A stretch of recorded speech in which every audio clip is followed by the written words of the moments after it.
Este video corresponde a la clase de ultrasonido. Nosotros conocemos el ultrasonido en diferentes formas. Muchas veces lo hemos visto, por ejemplo, en la fauna, en murciélagos, delfines, tienen este elemento que permite su comunicación y su observación del medio ambiente, así como también en el uso de cierta exploración, como son los sonares, donde nosotros podemos ver qué es lo que pasa abajo del mar. Por lo tanto, en esta clase veremos, no estos antecedentes claramente, sino veremos cómo desde la perspectiva terapéutica el uso de esta onda mecánica va a ser útil para el tratamiento de nuestras personas. Por lo tanto, vamos a ver su definición, cuáles son sus propiedades y si existe evidencia respecto de esto para ver si es útil o no en la aplicación de este agente físico en nuestros pacientes. ¿Qué es el ultrasonido? En sí, el ultrasonido es una onda mecánica que está por fuera del espectro audible del ser humano. Nosotros, en teoría, estamos entre los 16 Hz y 16.000 hasta 20.000 Hz, más o menos, en el rango de audición. El ultrasonido está por sobre esa onda y normalmente dentro del objetivo de ultrasonido terapéutico podemos ver que se encuentra a 1 millón de Hz hasta 3 millones de Hz la aplicación. En general, lo que ocurre es que tenemos un material, que es una cerámica o un cristal, que se deforma comprimiendo el ambiente cuando éste se expande o dilatando el ambiente cuando éste se contrae, que serían los fenómenos en un primer momento de compresión y en otro momento de rarefacción, provocando cambios en las partículas del ambiente y generando esta aplicación. El ultrasonido se entrega gracias a un elemento que se llama transductor o cabezal de ultrasonido, como lo conocemos acá en Chile, que contiene a este cristal y cerámica, la cual, gracias a la carga eléctrica que nosotros le vamos a entregar, se va a formar esta onda mecánica. Es importante definir que las características de esta onda mecánica son las propias de las ondas mecánicas. Por lo tanto, tenemos que conocer todo lo que significan los principios físicos de esta onda. Dentro de estos principios, ya tenemos que conocer de que el efecto que forma al ultrasonido se llama efecto piezoeléctrico invertido, ¿ya? El efecto piezoeléctrico en sí es cuando nosotros comprimimos un cristal y este cristal, al provocar esa compresión, va a determinar una carga eléctrica alrededor de este y por lo tanto se entrega esta carga eléctrica. En el caso del efecto piezoeléctrico invertido, lo que vemos es que se le entrega una carga eléctrica a este material, en este caso un cristal o una cerámica, y este empieza a vibrar a la frecuencia correspondiente del material y se entrega una onda mecánica. ¿Ya? Este es el efecto con el cual formamos el ultrasonido terapéutico, o por ejemplo, que también podemos ver es los elementos como cavitación, como ondas de choque, y también el ecógrafo, que también corresponde a un tipo de ultrasonido. Dentro de los principios físicos, lo que nosotros veremos es que existe un dato fundamental en la aplicación de estos, que corresponde a la frecuencia. La frecuencia, nosotros en ultrasonido podemos entregar frecuencias que van a 1 MHz y a normalmente 3 MHz de entrega. ¿Qué es lo que ocurre? Que a mayor frecuencia de entrega se produce una mayor absorción de la onda mecánica en los tejidos y por lo tanto los tejidos que son en general en nuestro cuerpo ricos en colágeno van a absorber esta onda mecánica. Al absorberla, lo que va a producir es que se provoque un fenómeno que se llama atenuación, o sea que la energía va disminuyendo al paso de este, pero mientras mayor es la frecuencia, como se absorben los tejidos ricos en colágeno, esta onda se empieza a absorber y se convierte en un elemento más bien superficial.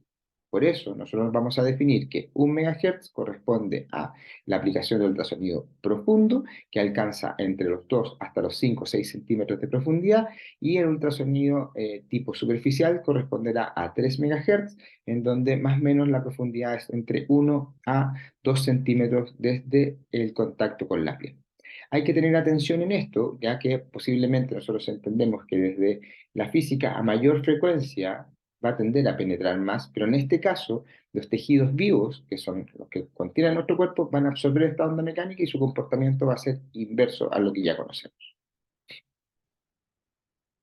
Otra de las características importantes es la intensidad que yo voy a aplicar. La intensidad corresponde a la potencia por unidad de área del cabezal. En ultrasonido está medido en watts por centímetro cuadrado y se ha descrito un límite como no mayor a 3 watts por centímetro cuadrado. Intensidad luego la vamos a conocer también con otro concepto que se llama SAT-P. Cuando se entrega el ultrasonido por parte del cabezal, este material, esta cerámica o cristal va a tener deformaciones y esas deformaciones van a provocar que la onda mecánica no sea ordenadita y pareja y va a tener zonas donde va a haber un mayor pico de intensidad de energía, lo que se conoce como SP o Special Peak Intensity, y donde van a haber promedios de esta energía, lo que se conoce como SAI o Special Average Intensity. Estos fenómenos van a estar alrededor del cabezal de ultrasonido y la relación entre el SPI y el SAI corresponde al BNR o a la razón de no uniformidad de LAS, el Bin Uniformity Rating. Normalmente los equipos de ultrasonido tienen entregas de BNR que habla de la calidad del ultrasonido entre 5 a 6 a 1. O sea, si usted, por ejemplo, está aplicando 1 watts por centímetro cuadrado, en algún momento puede que esa energía se multiplique, si corresponde a 5 a 1, a 5 watts por centímetro cuadrado. Veíamos que lo formal era hasta 3. Y ese efecto de acumulación, de aumento del pico de energía, puede producir daño en los tejidos. La razón de la uniformidad de LAS nos entrega la calidad del equipo, pero también nos da una forma de proceder en la aplicación de ultrasonido, que es mover y deslizar el ultrasonido constantemente para que no se sume la energía. En práctico veremos qué es lo que pasa cuando se suma la energía. Nosotros vamos a conocer, además de tener la profundidad del tejido, ya sea superficial o profundo, vamos a considerar si el ultrasonido corresponde a un ultrasonido continuo o un ultrasonido pulsado. Cuando es continuo, como vemos en la imagen, es que desde que parte la aplicación hasta que termina, va a estar siendo entregado constantemente, ¿ya? Luego, cuando es pulsado es porque tenemos proporciones de tiempo en donde no se va a entregar esto, ¿ya? Muchas veces confundimos que la aplicación de ultrasonido continuo corresponderá a una aplicación de tipo térmica, ¿ya? Pero en realidad no es tan así, porque para poder definir una aplicación térmica de ultrasonido, como veremos más adelante, se necesita también de una intensidad necesaria para poder producir una acumulación de energía y por ende que esta energía se absorba y provoque aumento de temperatura, ¿ya? Por lo tanto, no todos los ultrasonidos continuos van a ser de tipo térmico. Y en el caso del pulsado es donde normalmente, como hay disipación de la energía, los efectos térmicos van a estar anulados.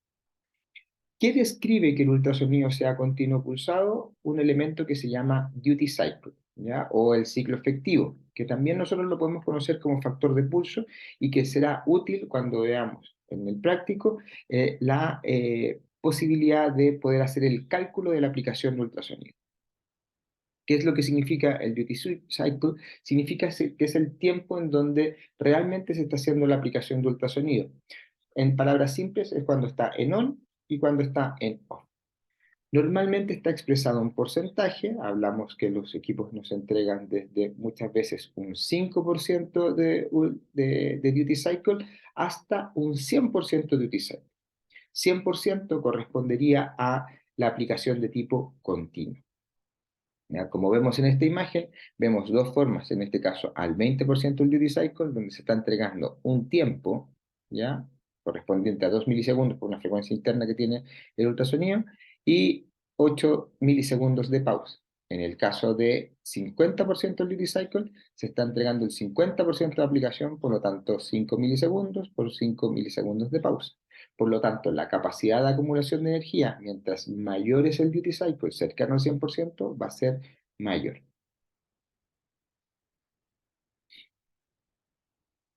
Dentro de los parámetros que también son bien importantes son el SAT-P y el SATA.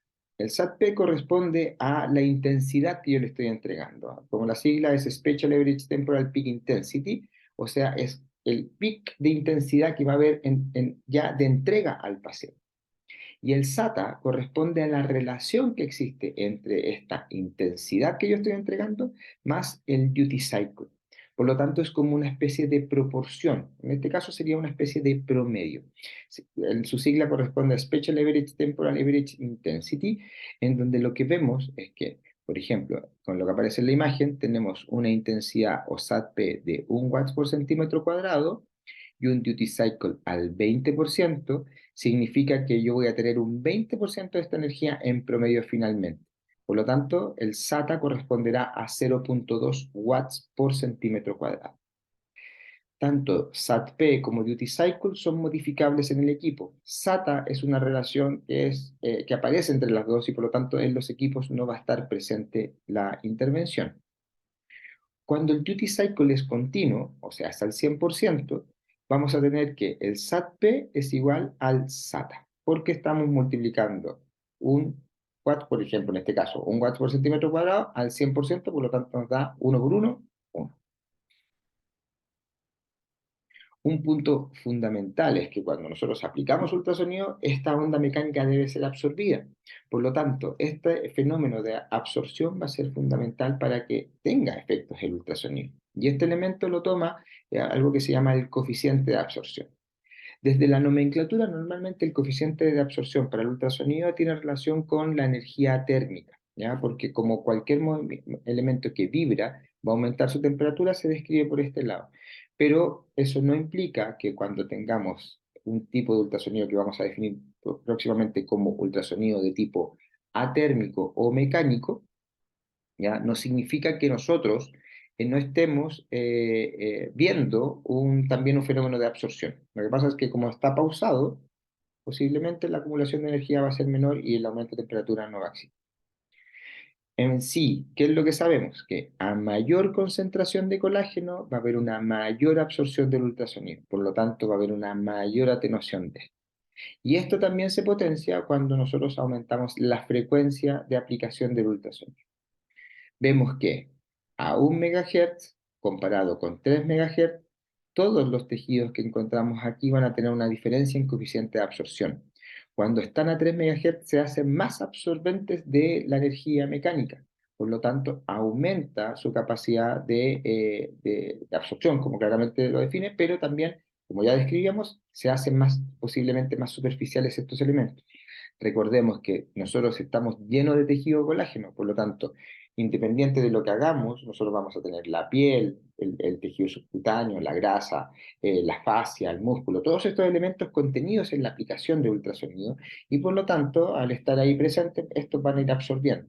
Cuando nosotros aplicamos 3 MHz, esta absorción va a ser mayor, por lo tanto se va a hacer más superficial, en cambio cuando es a 1 MHz, esta absorción va a ser menor.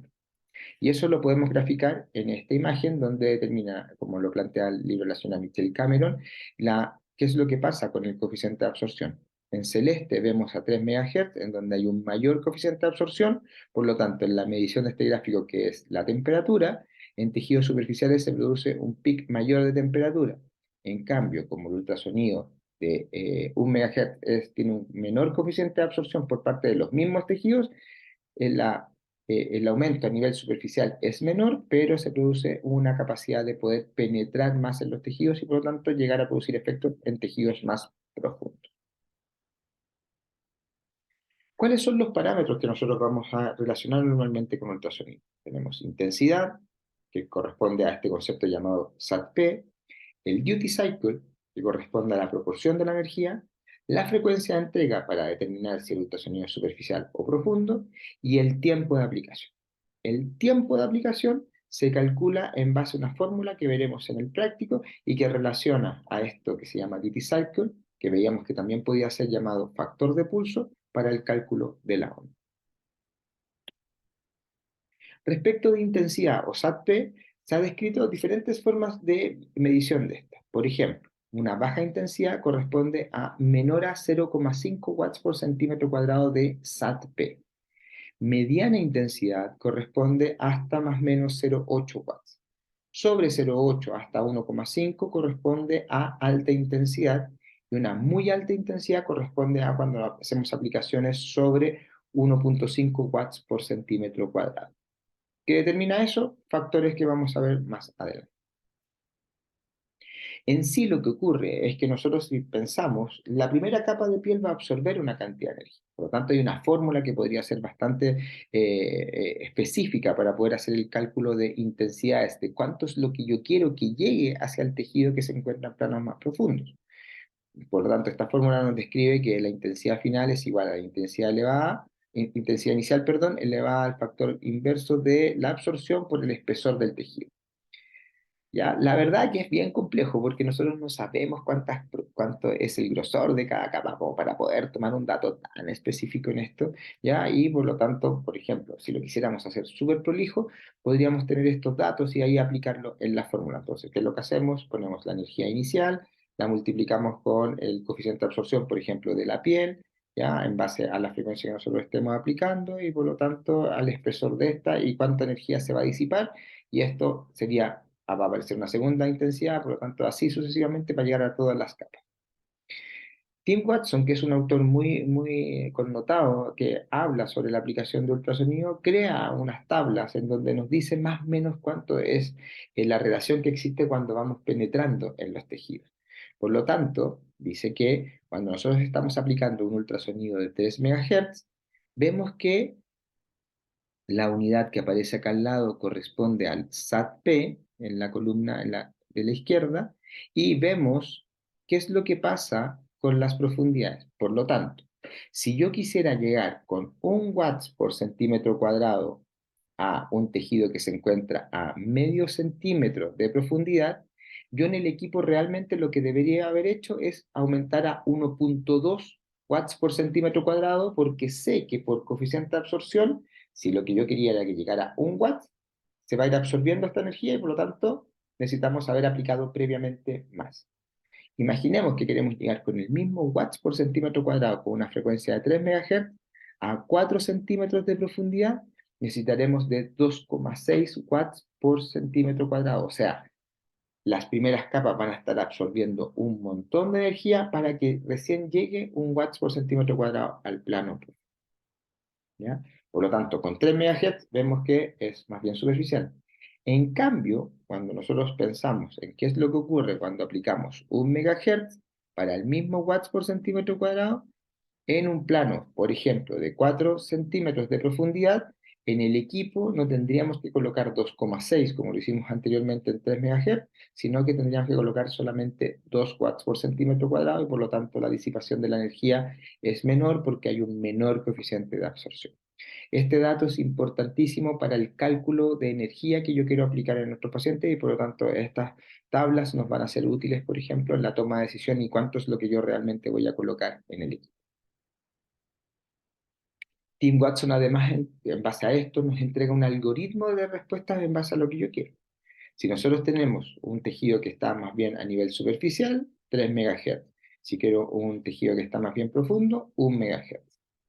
La razón de pulso o duty cycle, si es agudo, la condición en que se encuentra el paciente, debería ser un bajo duty cycle. Por lo tanto, una razón de pulso que vaya entre los 20 al 25% de este. Cuando la condición es subaguda, entre un 33 a un 50%, lo cual él describe con estas razones que vemos por acá. 1 es a 2, 1 es a 1, ya que corresponde a un 50%, porque es una tanda de entrega por una tanda de entrega. No confundir aquí con división, que muchas veces nos complica. En la condición crónica, la intervención debería ser 1 es a 1 o de manera continua, ¿ya? Ahora, ¿qué significa agudo, subagudo, crónico? Ahí es donde es multivariado y ahí es donde nosotros tenemos que ver el contexto del paciente, la condición en la que se encuentra y por lo tanto, qué es lo que estamos haciendo. Respecto de la intensidad requerida por la lesión, él la describe en base al SATA, ¿ya? O sea, este promedio que tiene relación con el duty cycle y el SAT-P, y nos dice que el SATA debe ser entre 0,1 a 0,3 watts por centímetro cuadrado. Por lo tanto, si nosotros sabemos que SATA es SAT-P por duty cycle, en base a esto podemos hacer la fórmula para poder saber cuánto es el SAT-P. Y por ejemplo, si yo tengo un SATA de 0,1 watts por centímetro cuadrado y lo estoy aplicando a 20% del duty cycle, significa que mi SAT-P va a ser de 0,5 watts por centímetro cuadrado, ¿ya? Porque el 20% de 0,5 corresponde a 0,1 watts por centímetro cuadrado. Mientras la condición pasa a ser subaguda, la intensidad de energía requerida va a ser mayor y si es crónica, mucho mayor. Insisto, esto va a tener relación directa con el contexto del paciente y qué es lo que nosotros queremos lograr. Y ahí vamos a ver cuáles son los beneficios que nos puede entregar el ultrasonido en esto. ¿Cuáles son los efectos fisiológicos que nosotros podemos encontrar? En general existen varios eventos que tienen relación con la biofísica, tienen que ver con la absorción de tejidos superficiales, la absorción de tejidos profundos, ¿ya? Y por lo tanto se han observado y se han descrito dos grandes efectos, que son los que tienen relación con lo térmico y lo que tienen relación con lo atérmico o no térmico, ¿ya? Por la disipación de la energía. Pero estos dos eventos tenemos que tener claro de que van a estar normalmente presentes ambos. Quizás en algún momento va a ser más prioritario el térmico, por las características que hemos dado a los tejidos, o sea, a los parámetros de ultrasonido, o los atérmicos por la característica. Pero eso no implica que no esté el otro, pero claramente va a ser en menor cuantía dependiente de estos parámetros. Esto lo que se ha visto es que tiene una importancia cuando es el ultrasonido absorbido. Y la mayoría de nuestros tejidos tienen la capacidad de absorber ultrasonido porque la mayoría de nuestros tejidos están constituidos por colágeno y el colágeno absorbe mucho ultrasonido. Por lo tanto, tenemos que tener claro que pareciera ser que el ultrasonido es posiblemente absorbido. Ahora, de que cumpla con sus efectos, ahí ese es el otro punto y cómo nosotros hacemos la intervención también va a ser importante en ese cumplir.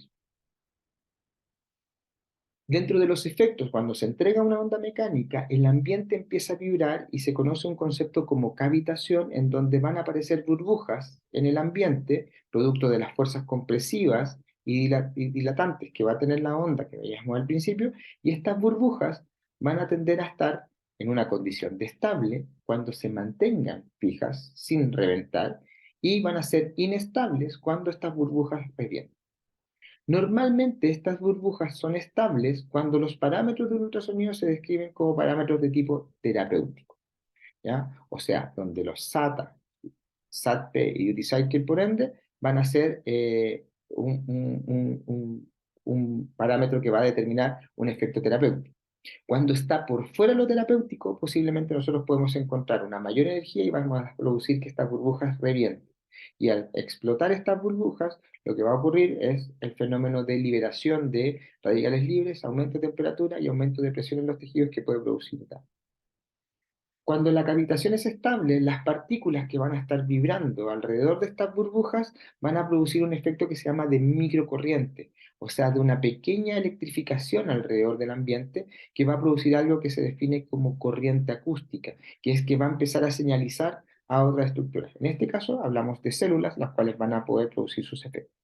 Esto es lo que en una primera instancia se ha descrito como los efectos del ultrasonido, ¿ya? Que se van a relacionar con este fenómeno llamado cavitación.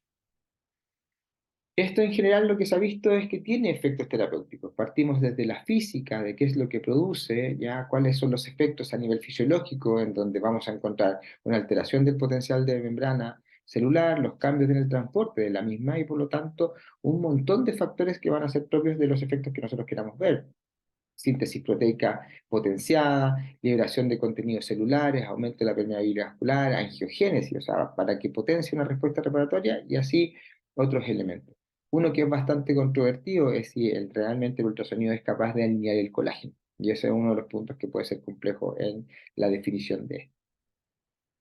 Pero lo que nosotros hoy día conocemos y que es un elemento fundamental en no solamente el ultrasonido, sino que en todo lo que nosotros como kinesiólogos hacemos, se llama mecanotransducción. La mecanotransducción es el proceso en donde se convierten fuerzas mecánicas que nosotros estamos aplicando, deforman estructuras y van a producir señales bioquímicas que van a dar respuesta a nuestro cuerpo. Cada una de las acciones que nosotros realizamos, elongación, tracción, carga de peso, caminar, tiene relación con una fuerza mecánica y esa fuerza mecánica va a determinar una respuesta biológica. Se ha visto, por ejemplo, que la mecanotransducción va a estar totalmente potenciada en la osteogénesis y esto se ha relacionado con la aplicación de diferentes medios como el ultrasonido. ¿Ya? La mecanotransducción también asociada a los umbrales de respuesta de los tejidos, a lo que ocurre, por ejemplo, con el factor de crecimiento a nivel nervioso.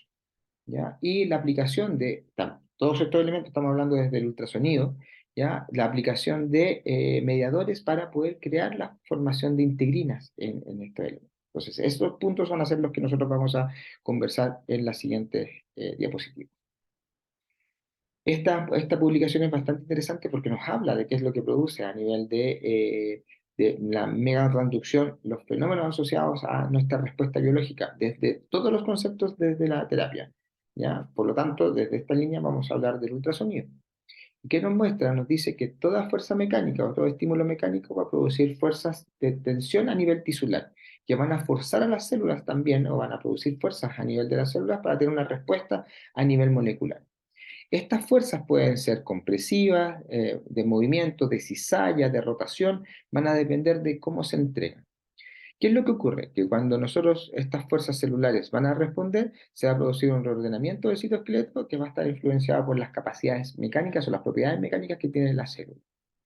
En el caso de la respuesta a nivel molecular, va a haber una formación mayor en la materia extracelular de colágeno, en donde vamos a ver una respuesta positiva o quizás vamos a ver un proceso de degradación debido a esta misma fuerza mecánica, lo cual va a estar influenciado por las propiedades mecánicas de los tejidos. Entonces, estos elementos son importantes porque nosotros vamos a describir qué es lo que ocurre con esto. ¿Qué es lo que se conoce? Que la onda mecánica del ultrasonido es capaz de movilizar esta fuerza mecánica, comprimir y producir alrededor de los fibroblastos una respuesta a nivel de las integrinas. Y cuando estas integrinas responden, el fibroblasto lo que va a pasar es que va a producir colágeno y este colágeno es el que nos va a ayudar a la respuesta reparatoria. Y desde ahí, desde esa vereda asociada a este fenómeno, vemos todas las respuestas que nosotros pudiéramos esperar gracias a la aplicación del ultrasonido y mediadores biológicos importantes se han estudiado gracias a la intervención de esta onda mecánica. Por lo tanto, ya viendo los aspectos generales de los efectos asociados al ultrasonido, definamos cuáles son los efectos térmicos de este, que corresponden a el aumento de la razón metabólica, la disminución o control del dolor y el espasmo muscular, la alteración de la velocidad de conducción nerviosa, el aumento de la circulación y el aumento de la extensibilidad del tejido blando, mismos elementos que vimos en termoterapia. En esta imagen vemos la aplicación de ultrasonido térmico en donde se produce por termografía un aumento de temperatura en la zona. Los efectos térmicos se relacionan cuando nosotros aplicamos duty cycle continuo o al 100% y SATP sobre 1 watts por centímetro cuadrado, en donde vemos que a mayor colágeno, a mayor frecuencia, va a haber un mayor calentamiento y si esto lo aplicamos constantemente en el tiempo, va a haber una mayor capacidad de absorción de energía y por lo tanto vamos a tener un mayor efecto térmico. Cuando nosotros vemos la aplicación de 3 MHz, como veíamos, hay un coeficiente de absorción mayor, por lo tanto hay un pic de aumento de temperatura mucho mayor que lo que podemos ver a 1 MHz y en teoría este calentamiento no va a ser en planos profundos, sino que va a ser solamente en planos superficiales, ¿ya? Pero va a ser importante el aumento de temperatura en esa zona siempre y cuando se logren los efectos, ¿ya? Importante desde la perspectiva del ultrasonido. En el caso del ultrasonido a 1 MHz, su coeficiente de absorción es menor, por lo tanto, el calentamiento en planos superficiales es menor, pero lo que se observa es que en planos profundos es mucho mayor que 3 MHz. Por lo tanto, si yo quisiera realmente producir un calentamiento en estructuras profundas y estoy utilizando ultrasonido, debería pensar en 1 MHz y no en 3 MHz. ¿Cuánto es ese nivel de calentamiento? Ahí es el problema. Se ha visto que en planos profundos, por la aplicación de 1 watts por centímetro cuadrado, por una aplicación de Beauty Cycle al 100%, más o menos durante 15 minutos, el aumento de temperatura es de 0,2 grados Celsius, o sea, muy pequeño, ¿ya? Por lo tanto, desde ese lado es bastante bajo. Respecto de los efectos atérmicos, no térmicos o mecánicos del ultrasonido, vemos que todos estos elementos asociados a la cavitación estable, las microcorrientes y la meganotransducción, que también están presentes en los térmicos, ya están asociados a duty cycle bajos, ya a SATP de mediana a alta intensidad. Normalmente esta relación es al 20% duty cycle con entre 0,5 hasta 1, 1,5 watts por centímetro cuadrado, pero si nosotros pensamos las SATAs bajos, o sea, cuando tenemos esta relación de un duty cycle y porcentual del 20% con 0,75 watts por centímetro cuadrado, vamos a tener un tipo de SATA. Pero si ese SATA lo convertimos, ya, ese mismo, frente a un ultrasonido continuo, con SAT pequeños, también se ha visto los efectos de tipo atérmico y no de tipo térmico como uno podría esperar cuando se hacen aplicaciones con duty cycle al 100%. ¿Qué es lo que produce esto? Vemos que aumenta la concentración de calcio intracelular, aumenta la permeabilidad membrana, aumenta la granulación de mastocitos, aumentan los factores quimiotácticos liberados de histamina, aumenta la respuesta a los macrófagos y la síntesis proteica por parte de los fibroblastos. Por lo tanto, estamos hablando de una respuesta reparatoria. Inflamar para reparar, potenciar la proliferación por parte de los fibroblastos y por lo tanto el ultrasonido es lo que busca en sí es ser un reparador. Y desde esa vereda, el ultrasonido que tiene mejores posibilidades para esto es el ultrasonido de tipo atérmico, porque se observa que con bajo SAT-P y con bajo duty cycle esto aparece. Duty cycle al 20% más o menos, con SAT-P de 0,5 a 0,75 watts por centímetro cuadrado, produce un aumento del calcio intracelular, que es un señalizador, un mensajero, por lo tanto va a alterar la permeabilidad membrana, va a alterar la respuesta a nivel enzimático, va a potenciar la absorción de tejidos y la síntesis proteica, y por lo tanto va a responder en base a esto. La permeabilidad membrana se ha visto que es evidentemente responde y por lo tanto la comunicación con el medio externo y la célula va a ser mejor cuando el SATA es bajo y este SATA bajo en general se relaciona con ultrasonidos de tipo pulsado, no tanto con ultrasonidos de tipo continuo. Y ese es un punto importante a poder definir. Entonces, a modo de resumen, a nivel de aplicación general, el ultrasonido de tipo atérmico lo que busca es la alteración de la permeabilidad membrana para poder potenciar la respuesta reparatoria como un inflamador en tejidos que sean ricos en colágeno. En cambio, la aplicación a nivel térmico, que también quizás nos puede ayudar para esto, pero está más especificado para cuando nosotros queremos lograr un mayor estiramiento del tejido blando o también disminuir dolor. ¿Cuáles son las contraindicaciones y precauciones que tiene un ultrasonido? Las contraindicaciones son todas las cuando una onda que promueve la respuesta reparatoria puede potenciar, por ejemplo, el daño en los tejidos, como en tumores, donde podemos aumentar la proliferación de esto. En embarazo se ha visto, aunque escasos situaciones, pero no vale la pena investigar o asustarse o tener más datos porque realmente es mejor evitar ahí el daño. Teratogénesis, sobre marcapasos, también la aplicación de ultrasonido puede ser nociva. Aplicarlo en ojos o en zonas de tromboflebitis u órganos reproductores va a ser complejo en la aplicación de este tipo de agente físico. ¿Qué precauciones tenemos ya cuando nosotros ocupamos parámetros térmicos? Donde más precauciones podemos llegar a tener, porque además podemos potenciar la inflamación, si es que el paciente se encuentra inflamado, o sobreestimular la respuesta del cartílago de crecimiento. Por eso en niños se ha observado, se ha estudiado que la aplicación de ultrasonido debería no ser factible. Hay estudios que han visto que eso no es tan así, ¿ya? Pero también hay que tener ojo en la zona del cartílago de crecimiento. La reparación ósea con ultrasonido está potenciada, pero cuando el duty cycle es bajo y cuando el SAT-P es bajo. Por lo tanto, tenemos una onda mecánica de tipo pulsada y esto va a producir un SATA bajo. Pero cuando estamos hablando de aplicaciones de SAT-P altos, duty cycle altos, cercanos al 100%, ya nosotros nos enfrentamos a elevados SATA y esos pueden producir como buena onda mecánica destrucción en los tejidos.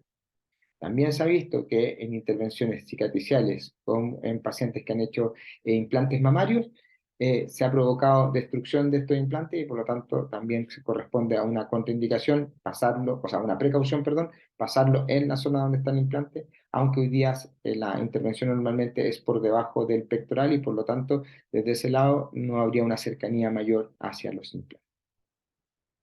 Por lo tanto, ya hemos descrito de qué se trata el ultrasonido, cuáles son sus propiedades, si existe evidencia de esto y veremos si nos puede servir o no y si es útil la intervención con la aplicación de ultrasonido. Espero que haya quedado clara esta clase y nos vemos en el aula invertida y en